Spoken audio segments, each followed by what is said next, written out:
నమస్కారం వార్తలకు స్వాగతం. ముందుగా ముఖ్యాంశాలు.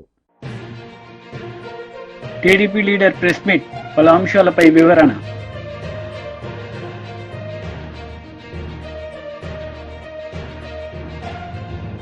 బీజేపీ లీడర్ ప్రెస్ మీట్, పలు అంశాలపై వివరణ. టీడీపీ లీడర్ మీడియా సమావేశం నిర్వహించారు. ఈ సందర్భంగా పలు అంశాలపై ఆయన మాట్లాడారు. రాష్ట్రంలో అన్నా క్యాంటీన్స్ ఆగస్ట్ 15న స్టార్ట్ చేస్తున్నాం.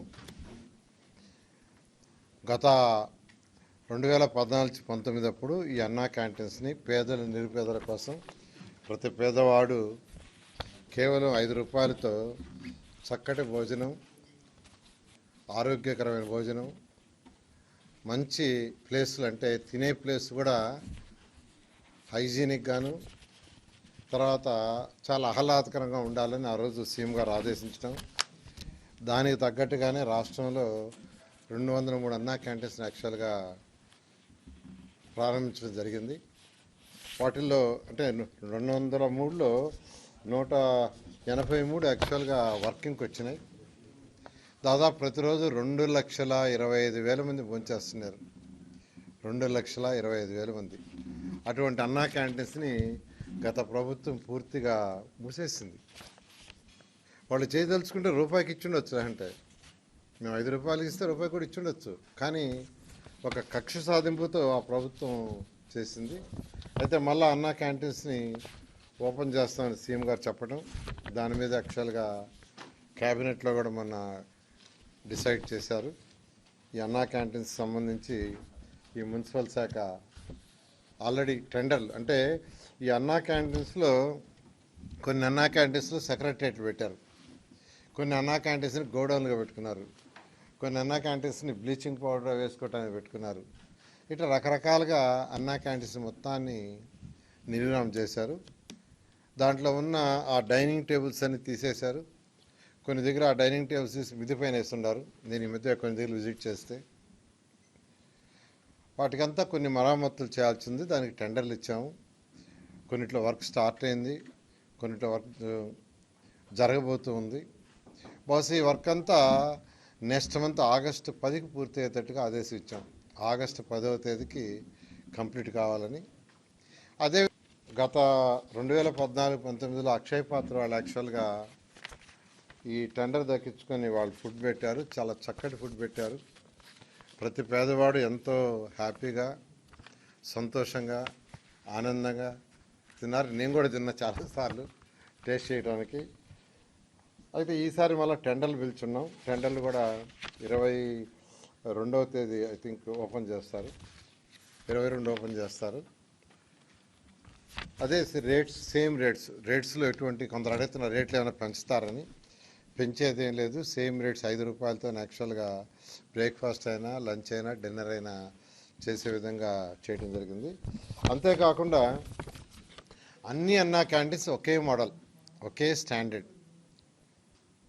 అధికారులకు కూడా ఇప్పుడు యాక్చువల్గా వీడియో కాన్ఫరెన్స్ జరిగింది. రాష్ట్రంలో ఉన్న 123 మున్సిపాలిటీస్కి కమిషనర్స్తో ఈరోజు కాన్ఫరెన్స్ జరిగింది. ఒకే మోడల్ ఉండాలా, ఒకే సిస్టమ్ ఉండాలా, ఒకే క్వాలిటీ ఉండాలని ఆ విధంగా చేయమని యాక్చువల్గా ఈరోజు ఆదేశించడం జరిగింది. బీజేపీ లీడర్ మీడియా సమావేశం నిర్వహించారు. ఈ సందర్భంగా పలు అంశాలపై ఆయన మాట్లాడారు. 10 సంవత్సరాల నుండి ఏదైతే అవినీతి అక్రమాలు జరిగినాయో, ఇప్పుడు వచ్చిన ప్రభుత్వంలో కూడా దేనిపైన కూడా సరిదిద్దే కార్యక్రమం మొదలుపెట్టలేదు. ముఖ్యంగా మత్స్యకారుల గురించి ఆల్రెడీ ఇప్పుడు మత్స్యకారులకు ఇప్పుడు చేపలు చెరువులలో వేసి వాళ్ళు ఉత్పత్తి చేయవలసిన సమయం. కానీ ఇవాళ జూలై 18 ఆల్రెడీ టెండర్లు ఈ నెల 23వ తారీఖు వరకు టెండర్లకు టైం ఇచ్చిండ్రు. అంటే ఆ టెండర్లు ఓపెన్ కావాలి, వాళ్లకు ఎవరికి వచ్చిందో తెలియాలి, వాళ్ళు తీసుకొచ్చి మళ్ళీ చేపలు ఈ మత్స్యకారులకు ఇవ్వాలి. ఇచ్చే వరకు దాదాపు ఇంకో నెల రోజులు పడుతుంది. అసలు ఆ చేప కరెక్ట్ చేతికి రావాలంటే 9 నెలలు సమయం పడుతుందంట, మంచి చేప రావాలంటే. కానీ దాని గురించి కూడా చర్య లేదు. ఆల్రెడీ ఇంతకుముందు 80 కోట్లకెళ్ళి స్టార్ట్ అయింది బీఆర్ఎస్ ప్రభుత్వంలో. ఇవాళ 110 కోట్లతోని మేము ఈ సొసైటీలకు చేపలు పంపిణీ చేస్తామని అన్నారు. కానీ అది 23వ తారీఖు రోజు టెండర్ పిలిచిండ్రు. యాక్చువల్గా రాష్ట్రంలో చేప పిల్లల పంపిన 26,357 జలాశయాల్లో 85,000 కోట్ల 60 లక్షల చేప పిల్లలు చేయాలి ఒకటేసారి. కానీ ఇక్కడ మత్స్యశాఖ సీడ్ ఉత్పత్తి మాత్రం 10% ఈ రాష్ట్రంలో. 6 ఏళ్లుగా 80% ఏపీకేలే తెప్పించుకున్నారు ఇక్కడ. కానీ ఇక్కడ ఉన్నదాన్ని ఇక్కడికేలే తీసుకుంటామని చెప్పి ఇప్పటి వరకు ఆ ప్రభుత్వం చేయలే. ఇప్పుడు ఈ ప్రభుత్వం ఏం చేస్తుందో కూడా ఇంకెవరికి తెలియదు. దాదాపు చిన్న చిన్న రిజర్వాయర్లు, భారీ రిజర్వాయర్లు 80 నుంచి 100 సైజు ఉన్న మిల్లిమీటర్ చేపలు విడుదల చేయనున్నారు. కానీ ఇప్పటి వరకు ఈ బీఆర్ఎస్ ప్రభుత్వంలో వాళ్ళు యాక్చువల్గా ఈ చేప పిల్లల గురించి శాస్త్రవేత్తలు చెప్పింది ఏంటంటే దాదాపు ఒక 2 ఇంచుల పైన 3 ఇంచుల పైన చేపనే మనం చెరువులలో వేస్తే అవి పెరగడానికి అవకాశం ఉంది, జీవించడానికి అవకాశం ఉందని ఉన్నది. దాన్ని కూడా వాళ్ళు ఒక రేట్ ఫిక్స్ చేసిండ్రు. ఏమని? దాదాపు 3 రూపాయలు పెట్టి కొంటేనే, అలాంటి ధరతో కొంటేనే అవి ఒక నాణ్యతమైన దొరుకుతాయి, లేకపోతే దొరికేని అది. కానీ ఈ ప్రభుత్వము ఇక్కడ టెండర్ వేసే వాళ్ళు ఏంటంటే 60 పైసల నుంచి 70 పైసలు దొరికే, ఆంధ్రకి వెళ్ళి దొరికే దాని పేరు చేప పిల్ల పేరు ఏముందంటే అది సామాన్యంగా అది ఇక్కడ మనకు బొచ్చార్ రవ్వ ఈ చేపలే ఎక్కువ మన తెలంగాణలో ఉండే. కానీ ఇప్పుడు తలాపియా అని చేపని ఎక్కువ సప్లై చేస్తారు. వీళ్ళని నేను అడిగిన, ఎవరిని సొసైటీ సభ్యులను అడిగినా, మీరు అన్నా ఒకటేసారి తీసుకొచ్చి లక్షలు తీసుకొచ్చి ఫస్ట్ ఒక్కొక్కటి వేరి వేసి ఒక తట్టలో వేసి అవి కౌంటింగ్ చేసి ఒక 1000 అనుకొని తర్వాత అన్ని అలా పోసేసి అలా నీళ్ళలో వదులుతూనే ఉంటాం చెరువులలో. అలా ఏ చేప. మంత్రి గుడివాడ అమర్నాథ్ మీడియా సమావేశం నిర్వహించారు. ఈ సందర్భంగా టీడీపీ నేతలపై ఆయన విరుచుకుపడ్డారు. పార్టీ అధ్యక్షులైనటువంటి గౌరవనీయులు మాజీ ముఖ్యమంత్రి జగన్మోహన్ రెడ్డి గారు రేపు ఆ కుటుంబాన్ని పరామర్శించడానికి కూడా ఇప్పటికే బెంగళూరు నుంచి విజయవాడ చేరుకున్నారు. రేపు ఉదయం వారిని పరామర్శించడానికి కూడా వెళ్ళబోతా ఉన్నారనేటువంటి విషయాన్ని ఈ సందర్భంగా తెలియజేస్తా ఉన్నా. ఏ రకంగా ఈరోజు ఉదయం గౌరవ పార్లమెంట్ సభ్యులైనటువంటి మిథున్ రెడ్డి గారు, మా మాజీ పార్లమెంట్ సభ్యులైనటువంటి రెడ్డప్ప గారిని పొంగనూరులో వారి ఇంటికి వెళ్ళి కలవడానికి వెళ్తే ఆ ఇంటి మీద రాళ్లతో దాడులు చేసి మా గౌరవ పార్లమెంట్ సభ్యులైనటువంటి మిథున్ రెడ్డి గారి తాలూకా వాహనాన్ని పూర్తిగా ధ్వంసం చేసి మాజీ పార్లమెంట్ సభ్యులైనటువంటి రెడ్డప్ప గారి వాహనాన్ని తగులుబెట్టి అక్కడికి వెళ్ళినటువంటి కొంతమంది పత్రికా సోదరులు కూడా మీద కూడా గాయాలైనట్టుగా మాకు సమాచారం వచ్చింది. చివరికి ఎంపీ గారిని పోలీస్ వాహనంలో తీసుకొని తిరుపతి వెళ్లాల్సినటువంటి పరిస్థితి వచ్చింది. ఇది ప్రజాస్వామ్యంలో ఎంతవరకు సమంజసం ఒక్కసారి ప్రజలు ఆలోచించాలని చెప్పి మీ అందరి ద్వారా కోరుతా ఉన్నాం. ఇంత పెద్ద ఎత్తున అన్ని రకాలుగా కూడా ఇదంతా చూస్తే ఎన్నికల ముందు ఎన్నికల ప్రచార సభల్లో కూటమి పార్టీలకు చెందినటువంటి నాయకులు మాట్లాడినటువంటి మాటలను ఒక్కసారి గుర్తు చేసుకోమని చెప్పి కోరుతా ఉన్నా. ఏ రకమైనటువంటి మాటలు, ఏ రకంగా వారి పార్టీ నాయకుల్ని కార్యకర్తల్ని ప్రేరేపించారో, ఏ రకంగా రేపు అధికారంలోకి వస్తే వారి మీద దాడులు చేస్తామన్నటువంటి ఒక మెసేజ్ని ఎన్నికల కన్నా ముందే ఏ రకంగా కూటమి పార్టీకి చెందినటువంటి నాయకులు ఇచ్చారో అనేటువంటిది ఒకసారి గుర్తు చేసుకోమని చెప్పి కోరుతా ఉన్నాం. గడిచినటువంటి 45 రోజులుగా ఆంధ్రప్రదేశ్ రాష్ట్రంలో భారత రాజ్యాంగాన్ని పాటించట్లేదు. గడిచినటువంటి 45 రోజులుగా కూటమి ప్రభుత్వం నడిపిస్తున్నటువంటిది కేవలం రెడ్ బుక్ రాజ్యాంగాన్ని మాత్రమే నడిపిస్తూ ఉంది అనేటువంటి విషయాన్ని ఈ సందర్భంగా మీ ద్వారా ప్రజలకు తెలియజేస్తూ ఉన్నాం. దానికి అనేక ఉదాహరణలు, ఇందాక నేను చెప్పినట్టుగా అనేక ఉదాహరణలు మనం చూడొచ్చు.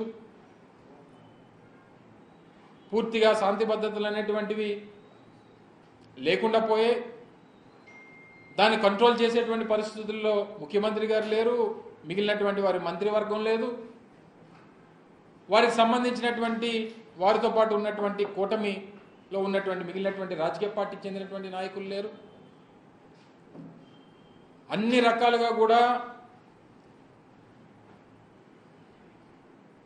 రాష్ట్రంలో ఉన్నటువంటి వైఎస్ఆర్ కాంగ్రెస్ పార్టీ నాయకత్వాన్ని, వైఎస్ఆర్ కాంగ్రెస్ పార్టీ నాయకత్వం దగ్గర నుంచి కింద స్థాయి కార్యకర్త వరకు ఏ రకంగా బెదిరించాలి, భయపెట్టాలి, ప్రాణాలు తీయాలి,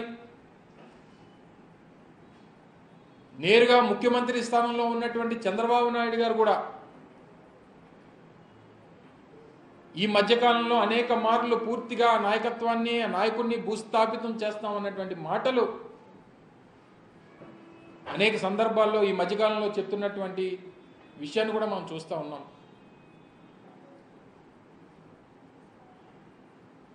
ఈరోజు ఇన్ని కార్యక్రమాలు జరుగుతున్నప్పుడు వారేమో ఈరోజు శాంతి భద్రతల మీద శ్వేతపత్రం ఏదో విడుదల చేస్తున్నట్టుగా వార్తల్లో చూడడం జరిగింది. గడిచినటువంటి 45 రోజులుగా వారి ప్రభుత్వం వచ్చిన తర్వాత జరిగినటువంటి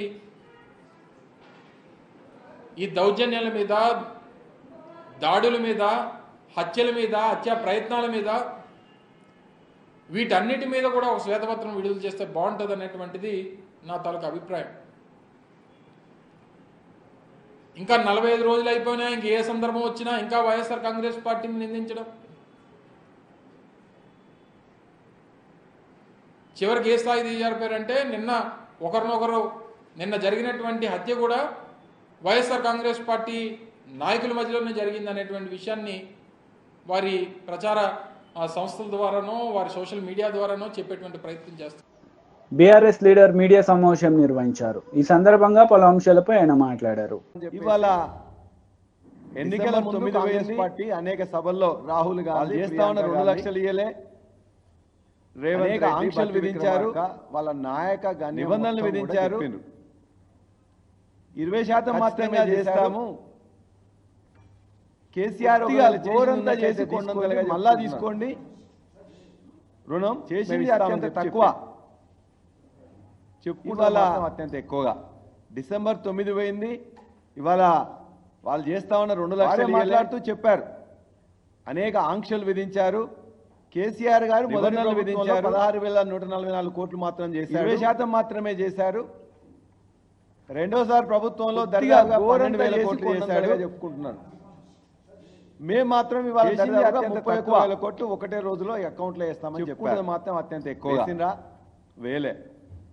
ఇవాళ వాళ్ళు వేసింది వారే మాట్లాడుతూ 6,000 కోట్లు మాత్రమే, దరిదాపుగా 10,500 లక్షలు మొదటి ప్రభుత్వంలో 16,144 కోట్లు మాత్రం చేశాడు. ఆ అమౌంట్ అనేది రెండోసారి ప్రభుత్వంలో దాదాపుగా 12,000 కోట్లు చేశాడు, అయితే 30% ఉంటుంది. మేము మాత్రం అమౌంట్ తీసుకున్నట్లయితే 20,000 కోట్లు వాళ్ళు చెప్పిన లెక్కల ప్రకారమే వేసిండ్రా వేలే.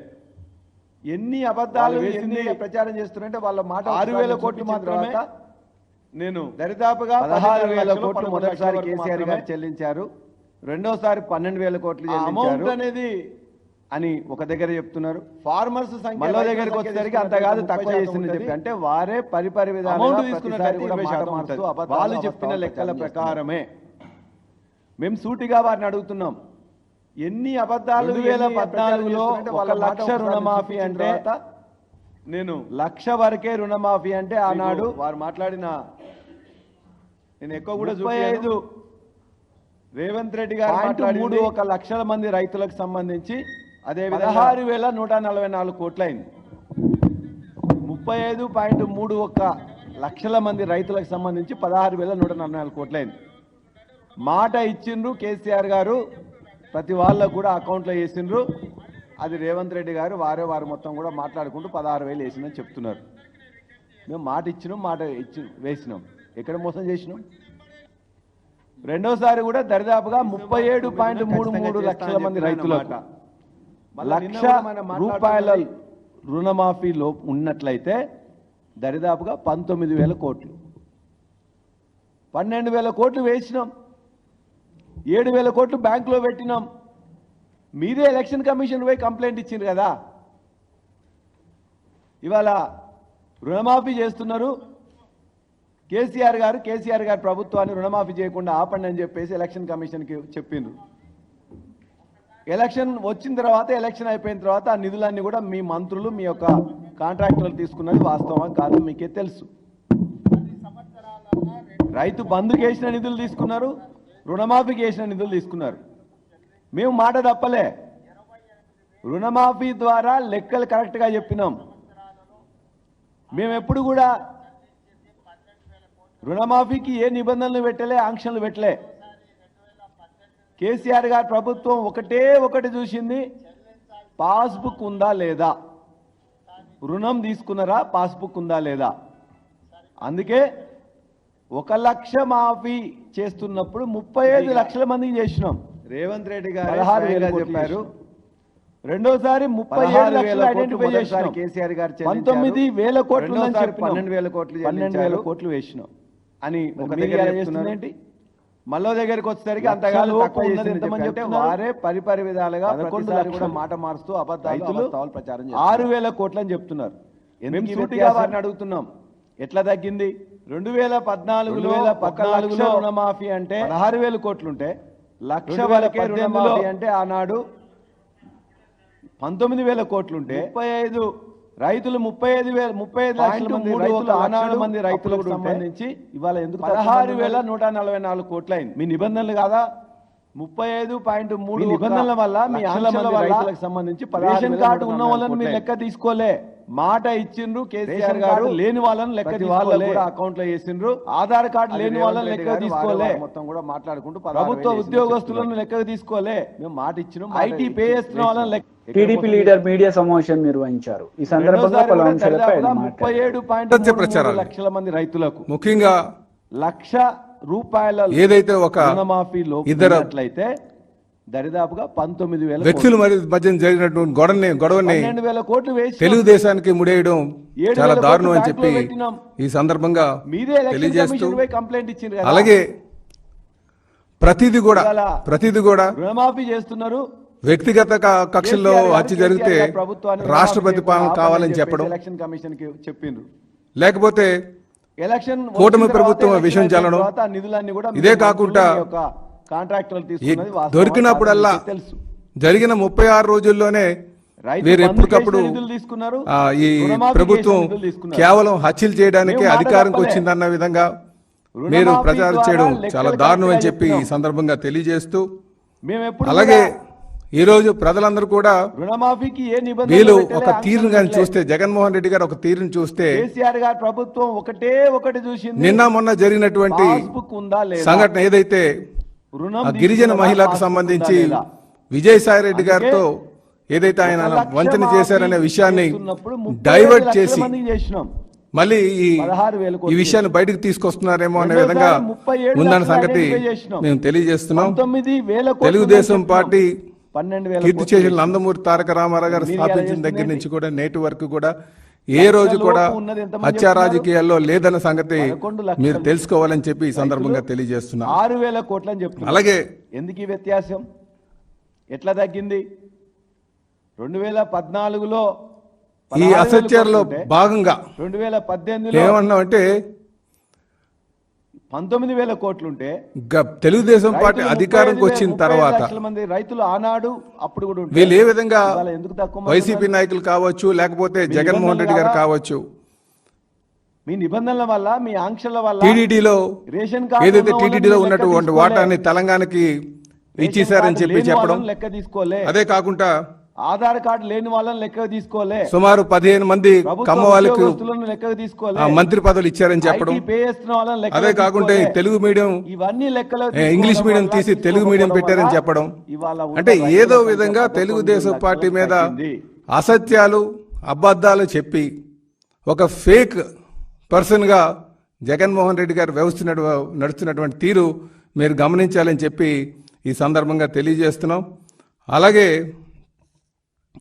జగన్మోహన్ రెడ్డి గారు నిజంగా చెప్పాలంటే గడిచిన 5 సంవత్సరాలు వారు ఏదైతే ఈ హత్యా రాజకీయాలు చేశారో, అంటే జగన్మోహన్ రెడ్డి గారు రాజకీయ రాక్షసత్వానికి మరి కేర్ ఆఫ్ అడ్రస్ ఎవరు ఉన్నారంటే అది జగన్మోహన్ రెడ్డి అని చెప్పి మేము తెలియజేస్తున్నాం.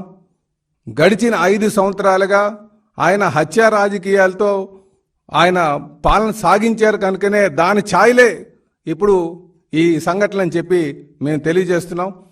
చెప్పాలి అంటే జిలానీ హత్యకి మరి ఆయన రషీద్ హత్యకి జిలానీ కారణం అన్నారు. వాళ్ళిద్దరికీ కూడా ప్రజలందరూ కూడా గమనించాలి. వీళ్ళిద్దరికీ కూడా సంవత్సరం నుంచే ఆ గొడవలు ఉన్నాయనే సంగతి మీరు తెలుసుకోవాలి. ఎందుకంటే ఆ గొడవ వాళ్ళిద్దరి మధ్యనటువంటి వ్యక్తిగత గొడవల్ని ఆ రోజు ఉన్నటువంటి ఎమ్మెల్యే గారు బోళ్ళ బ్రహ్మనాయుడు గారు ఆయన దగ్గర గత 1 సంవత్సరం క్రితమే ఒక పంచాయతీ జరిగింది.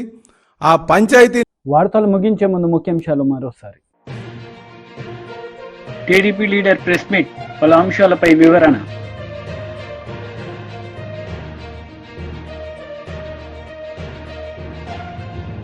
బీజేపీ లీడర్ ప్రెస్ మీట్, పలు అంశాలపై వివరణ. ఈ వార్తలు ఇంతటితో సమాప్తం. తిరిగి ప్రసారమయ్యే వార్తల్లో మళ్ళీ కలుద్దాం. అంతవరకు సెలవు. నమస్తే.